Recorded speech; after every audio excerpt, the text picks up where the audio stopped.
श्री राम, आइए हम आपको फिर पुनः ले चलते हैं प्रभु श्री राम के रामचरितमानस की कथा अयोध्या कांड में, जो कि अयोध्या कांड को देखा जाए तो बड़ी दुखद कांड है। इसमें दुखों का पहाड़ टूटा है अयोध्या नगरी में, और इस कांड को सुनने वाला, पढ़ने वाले व्यक्ति के अगर प्रभु श्री राम के अनन्य भक्त हैं और भी सच्चे भक्त हैं तो आंखों में आंसू आ जाएगा प्रभु श्री राम के रामचरितमानस के अयोध्या कांड की कथा को। तो आइए हम आपको ले चलते हैं प्रभु श्री राम के रामचरितमानस के अयोध्या कांड में। तो उससे पहले विघ्नों को हरने वाले भगवान गणेश और विद्या की प्रदायिनी माँ सरस्वती के चरणों में शीश नवाते हुए विनम्र निवेदन करूंगा कि हमारे देश संसार में जहाँ भी प्रभु श्री राम के रामचरितमानस की कथा हो रही हो, उसे संपन्न करने में अपना पूर्ण योगदान दें और उसके साथ साथ हमारे ऊपर भी अपनी कृपा बनाए रखें कि मैं अपने मुखार बिंदु से प्रभु श्री राम के रामचरितमानस की कथा को जो भी राम भक्त प्रेमी हैं, प्रभु श्री राम के चरणों में समर्पण होने वाले हैं, उनके तक पहुंचाने का पूर्ण प्रयास करूं। तो आइए चलते हैं हम आपको प्रभु श्री राम के रामचरितमानस की कथा में। ओम श्री जानकी वल्लभो विजयते, निपहि वचन प्रिय नहीं प्रिय प्राणा, करहु तात पितु वचन प्रवाना, करहु शीश धरि भूप रजाई, हई तुम कह सब भांति भलाई, राजा को वचन प्रिय थे प्राण प्रिय नहीं थे। ये किसके लिए बात हो रही है? महाराज दशरथ के लिए, कि महाराज दशरथ को अपना प्राण प्रिय नहीं था, उनको अपना वचन प्रिय था जो कैकेयी ने मांगा और पूरा अयोध्या नगरी का तहस नहस कर दिया।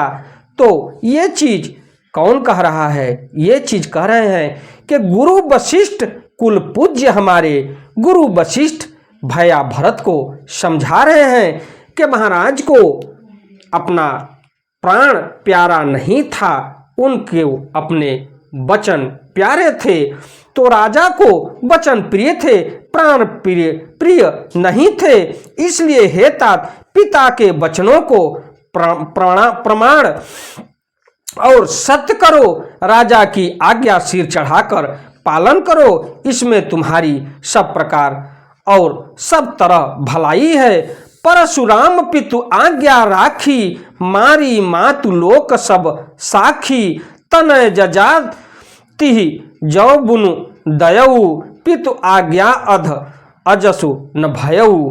परशुराम जी ने पिता की आज्ञा रखी और माता को मार डाला। सब लोग इस बात के साक्षी हैं। उसके बाद देखा जाए तो राजा ययाति के पुत्र ने पिता को अपनी जवानी दे दी। पिता की आज्ञा पालन करने से उन्हें पाप और अपयश नहीं हुआ। तो देखिए, ये गुरु वशिष्ठ समझा रहे हैं भैया भरत को कि आप परशुराम को देखिए कि परशुराम अपनी पिता का आज्ञा पाए और अपनी माता का सिर धड़ से अलग कर दिए। उसके बाद आप देखिए राजा ययाति के पुत्र को कि अपनी जवानी अपने पिता के नाम कर दिया और उसके बाद उसको भी अपयश नहीं लगा, न पाप लगा। तो ये गुरु वशिष्ठ भैया भरत को समझा रहे हैं। उसके बाद देखा जाए, अनुचित उचित विचार तज, जे पालिहि पितु बैन, ते भाजन सुख सुजस के, बसहि अमर पति ऐन। जो अनुचित और उचित का विचार छोड़कर पिता के वचनों का पालन करते हैं, वे यहाँ सुख और सुयश के पात्र होकर अंत में इंद्रपुरी स्वर्ग में निवास करते हैं। ये गुरु वशिष्ठ समझा रहे हैं कि जो अपने पिता के वचनों का पालन करता है और पालन करने के साथ साथ उसको सुख और सुयश के पात्र को लिए देखा जाए तो सबसे बड़ा कर्तव्य यह है कि अपने पिता का पालन करे पुत्र। तो उसके लिए उसको इंद्रपुरी स्वर्ग में निवास मिलता है और वो व्यक्ति स्वर्ग में निवास करता है। तो अवश्य नरेशु बचन फुर करहूँ पालहु प्रजा शोक परिहरहु सुरपुर नृप पाही ह परितोषु तुम कहो सुकृतु सुजसु नहीं दोषु। राजा का वचन अवश्य सत्य करो, शोक त्याग दो और प्रजा का पालन करो। ऐसा करने से स्वर्ग में राजा संतोष पावेंगे और तुमको पुण्य और सुंदर यश मिलेगा, दोष नहीं मिलेगा। वेद विदित सम्मति सब ही का जहि पितु देह सो पावई टीका। करहु राजु परिहरहु गलानी मानहु मोर बचन हित जानी। तो गुरु वशिष्ठ जी ये कह रहे हैं कि अपना हित समझकर हमको ये वचन मान लीजिए भैया भरत को। यह वेद में प्रसिद्ध है और स्मृति पुराण आदि सभी शास्त्रों के द्वारा सम्मत है कि पिता जिसको दे वही राज तिलक पाता है। यानी जिस पुत्र को अगर पिता चाहे तो उसको राज दे तो वही राजा होने के लायक होता है या उसी को राजपाट मिलना चाहिए। इसलिए तुम राज्य करो, ग्लानि का त्याग कर दो, मेरे वचनों को हित समझकर मानो। सुनि सुख लहब राम वैदेही अनुचित कहब न पंडित केही। कौशल्यादि सकल महतारी तेउ प्रजा सुख होहि सुखारी। इस बात को सुनकर श्री रामचंद्र जी और जानकी जी सुख पावेंगे और कोई पंडित इसे अनुचित नहीं कहेगा। कौशल्या जी आज तुम्हारी सब माताएं भी प्रजा के सुख से सुखी होंगी। ये गुरु वशिष्ठ जी भरत जी को समझा रहे हैं कि अगर आप राजगद्दी पर बैठते हैं तो इसके लिए प्रभु श्री राम और माता वैदेही यानी सीता को भी दुख नहीं होगा, उसके साथ साथ आपके माताओं को भी दुख नहीं होगा और प्रजा संतुष्ट रहेगी। परम तुम्हारा राम कर जानिहि सो सब विधि तुम सन भल मानही। सौंपे हूँ राजु राम के आए सेवा करे हूँ स्नेह सुहाए। जो तुम्हारे और श्री रामचंद्र जी के श्रेष्ठ संबंध को जान लेगा वह सभी प्रकार से तुमसे भला मानेगा। श्री रामचंद्र जी के लौट आने पर राज उन्हें सौंप देना और सुंदर स्नेह से उनकी सेवा करना। तो ये गुरु वशिष्ठ जी भरत जी को समझा रहे हैं कि आज सिंहासन जो सूर्य कुल का सिंहासन था वो सूना पड़ गया है, तो आप इस सिंहासन पर विराजमान होइए। और प्रभु श्री राम जब 14 वर्ष का वनवास पूरा करके अयोध्या जी में लौटेंगे तो आप उनको ये सिंहासन समर्पित कर दीजिएगा और वो राजा के रूप में पूरे अपने प्रजा का देखरेख करेंगे। ये गुरु वशिष्ठ समझा रहे हैं। कीजिए गुरु आयस अवश्य कहीं सचिव कर जोर। रघुपति आए उचित जस तस तब करब बहोर। मंत्री हाथ जोड़कर कह रहे हैं गुरु जी की आज्ञा का अवश्य ही पालन कीजिए। श्री रघुनाथ जी के लौट आने पर जैसा उचित हो तब फिर वैसा ही कीजिएगा। कौशल्याधरि धीरज कहई पूत पथ्य गुरु आयसु अहई। सो आदरिय करिय हितमानी तजिय विषादु काल गति जानी। कौशल्या जी भी धीरज धरकर कह रही हैं, हे पुत्र गुरु जी की आज्ञा पथ्य रूप है, उनका आदर करना चाहिए और हित मानकर उसका पालन करना चाहिए। काल की गति को जानकर विषाद का त्याग कर देना चाहिए। तो देखा जाए तो इसमें सब कोई समझा रहा है कि अगर काल आपके सामने मंडरा रहा है तो थोड़ा सा काल के गति को देखते हुए आप संभलिए, नहीं तो अगर आप नहीं संभलेंगे तो आप काल के गाल में समा जाएंगे। तो काल तो इसीलिए आया है अपने गाल में समाने के लिए आपको। तो काल की गति को देखकर थोड़ा सा आप अपना विचार बदलिए।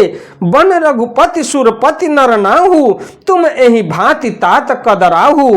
परिजन प्रजा सचिव सब अम्बा, तुम्हि सूत सब कह अवलंबा। श्री रघुनाथ जी वन में हैं, महाराज स्वर्ग का राज करने चले गए, और हे तात तुम इस प्रकार कातर हो रहे हो। हे पुत्र, कुटुंब प्रजा मंत्री और सब माताओं के सबके एक तुम ही सहारे हो। लख विधि बाम कालु कठिनाई, धीरज धरऊ मातु बलि जाई। सिर धरि गुरु आयस अनुसरहु, प्रजा पाली परिजन दुख हरहु। विधाता को प्रतिकूल और काल को कठोर देखकर धीरज धरो। माता तुम्हारी बलिहारी जाती है, गुरु की आज्ञा को सिर चढ़ाकर उसी के अनुसार कार्य करो, और प्रजा का पालन कर कुटुंबियों का दुख हरो। गुरु के वचन सचिव अभिनंदन, सुने भरत ही हित जनु चंदन। सुनि बहोरी मात मृदुबानी, शील स्नेहु सरल रससानी। भरत जी ने गुरु के वचनों और मंत्रियों के अभिनंदन अनुमोदन को सुना, जो उनके हृदय के लिए मानो चंदन के समान शीतल थे। फिर उन्होंने शील स्नेह और सरलता के रस में सनी हुई माता कौशल्या की कोमल बाणी सुनी। तो आइए हम आपको थोड़े से छंद में ले चलते हैं, और बड़ा मार्मिक छंद है, तो देखा जाए इसके बारे में। सानी सरल रस मातु बानी, सुनि भरतु व्याकुल भये।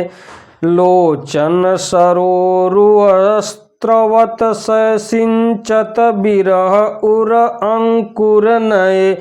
सो दशा देखत समय तेहि बिसरी सबहि, सुधि देह की तुलसी सराहत सकल सादर, शिव सहज स्नेह की।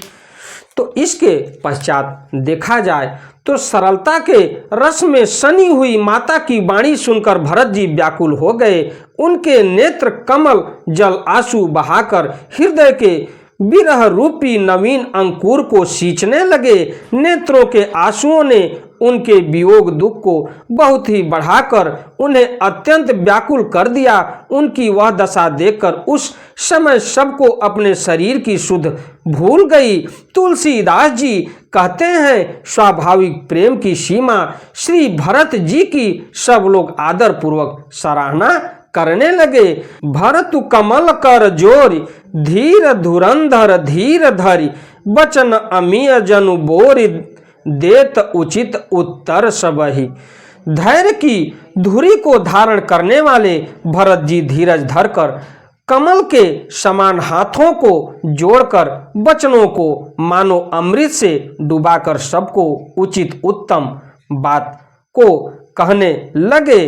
तो इसी के साथ मैं अपनी वाणी को विराम देते हुए अगली कथा को लेके मैं आपसे फिर मिलता हूँ, क्योंकि मास पारायण का 18वां विश्राम है। तो इसके बाद मैं आपको रामचरितमानस की कथा को नहीं सुना सकता। इस कथा को मैं आपको अगली कथा में लेके मिलूंगा। हमारी कथा, हमारी वीडियो आपको अच्छी लगे तो वीडियो को लाइक करिए, शेयर करिए, चैनल को सब्सक्राइब करिए, बेल आइकन दबाना न भूलिए, जिससे कोई भी धार्मिक वीडियो आप तक शीघ्र पहुँचे। आपका दिन मंगलमय हो, इसी तरीके से आपका प्रेम और स्नेह हमको मिलता रहे। तो जहाँ तक हो सकेगा आपके जीवन में कष्ट न आए, इसके लिए मैं वेद पुराण शास्त्रों की किताबों के माध्यम से आप तक पहुँचाने का पूर्ण प्रयास करूंगा। अंधविश्वास से दूर रहते हुए भोलेनाथ के श्री चरणों में समर्पण होइए और प्रभु श्री राम के श्री चरणों में समर्पण होइए। जिनका आशीर्वाद मिलेगा तो आपका कहीं से कोई काम नहीं बिगड़ेगा। तो इसी के साथ एक बार प्रेम से बोलिए प्रभु श्री राम की जय हो। इसी के साथ मैं अपनी वाणी को विराम देते हुए प्रभु श्री राम के अनन्य भक्त महावीर बजरंगबली की जय हो। धन्यवाद।